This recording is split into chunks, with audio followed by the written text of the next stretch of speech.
Program Ngopi, Ngobrol Politik. Rumah Diskusi Publik di Radio Start 102,6 FM. Satu lagi nih Pak Hairudin, selaku anggota DPR pertama setelah dimekarkan gitu. Abang sendiri melihat bagaimana Bang?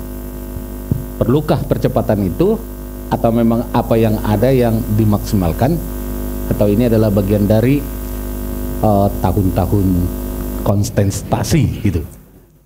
Iya. Baik, terima kasih Bung Paslah. Iya. Pembawa acara presidennya apa ini? Ngopi. Star FM.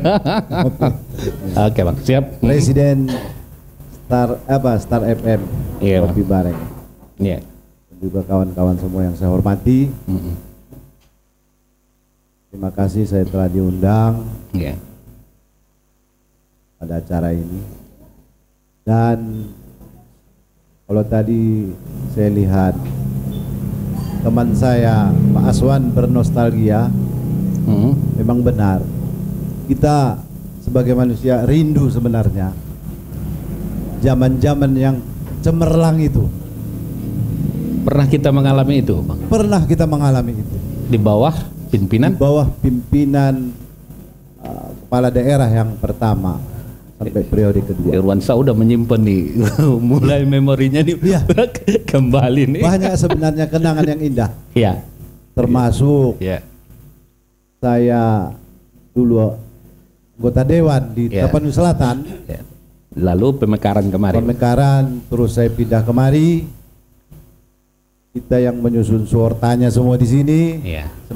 Sampai semua dinas-dinas yang diperlukan berdiri. Kita merencanakan semua itu, simbol-simbol itu yang dipakai di kemeja pegawai semua di Madinah ini. Kita yang merencanakan itu. Termasuk pengesahan apanya moto apa segala semua, macam. Dan itu semua lahirnya Kabupaten Mandailing Natal dulu sangat didambakan oleh masyarakat. Baik Mandailing, baik Natal, baik juga Tanah Hulu Muara Sipongi. Sangat didambakan. Kenapa? Selama kita masih kecamatan dulu, mohon maaf, lampu jalan pun tidak ada di Mandailing ini. Apalagi di Natal dan Kota Nopan dan Muara Sipongi. Tidak ada satu pun lampu jalan. Yang namanya Merkuri. Jadi kita rakyat waktu itu sangat-sangat senang menyambut lahirnya Kabupaten Mandailing Natal. Tetapi setelah lahirnya Mandailing Natal, waktu itu timbul berbagai kepentingan di sini. Baik kepentingan bisnis dan kepentingan politik, sehingga banyak benturan-benturan yang dialami oleh pemerintah saat itu. Untungnya bupati kita waktu itu orang senior yang memang sudah sangat piawai menjinakkan harimau-harimau ini semua, termasuk saudara kita ini Amin Daulay ini harimau juga ini dulu. Irwansyah nggak berhasil dijinakkan, makin liar. Ada juga sebagian, tapi kebanyakan termasuk banyak lah. Dan ini semua kompak kita waktu itu membangun Madinah bagaimana bagus ke depan, sehingga di dalam periode yang sangat cepat lampu jalan siap, jalannya terbagi dua, iya kan? Kemudian pemerintahannya profesional, semua direkrut yang profesional. Jadi kalau kita lihat masalah profesional, itulah yang sekarang menjadi permasalahan saya lihat di pemerintahan daerah. Rekrutmen SDM-nya ini kurang jelas. Mohon maaf, saya tidak tahu kenapa begini. Dulu ada Pak Aswan, ada Pak Raja Sahlan, ini profesional semua. Memang pemain-pemain bagus yang pintar ini di Tapanuli Selatan direkrut kemari. Ada Sapi, itu profesional dulu semua. Ada Samad Lui. Iya. Jadi yang perlu sekarang ini kalau kita lihat, pemerintah daerah ini harus profesional dalam rekrutmen SDM di kantor bupati sana. agar ini cepat. Kenapa? Seperti pasar ini udah 2 tahun, tidak ada kemajuan. Iya. Ini tentu sedih kita. Iya. Rakyat itu berjubel-jubel di sana. Iya. Sehingga pasar itu, katakanlah yang selama ini memacu kegiatan ekonomi rakyat, ini terhenti. Banyak orang yang sekarang lebih senang belanja ke Sidipuan. Iya. Lebih senang belanja ke Bukit Tinggi. Bukit Tinggi. Karena di situ, Iya. kalau pasrah ke pasar itu, Iya. Ya. memang sulit. Ya benar. Nah, ini sebenarnya satu yang menghambat sekarang ekonomi kita.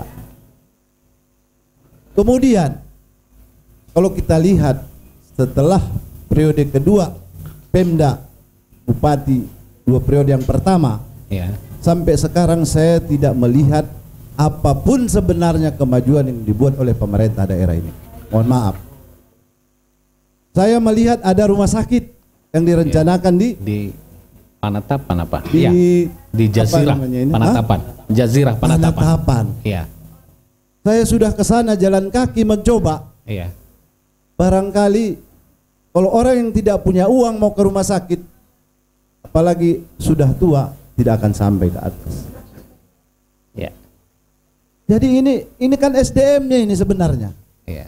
SDM dari pemerintah itu tidak mampu, tidak melihat sampai ke sana.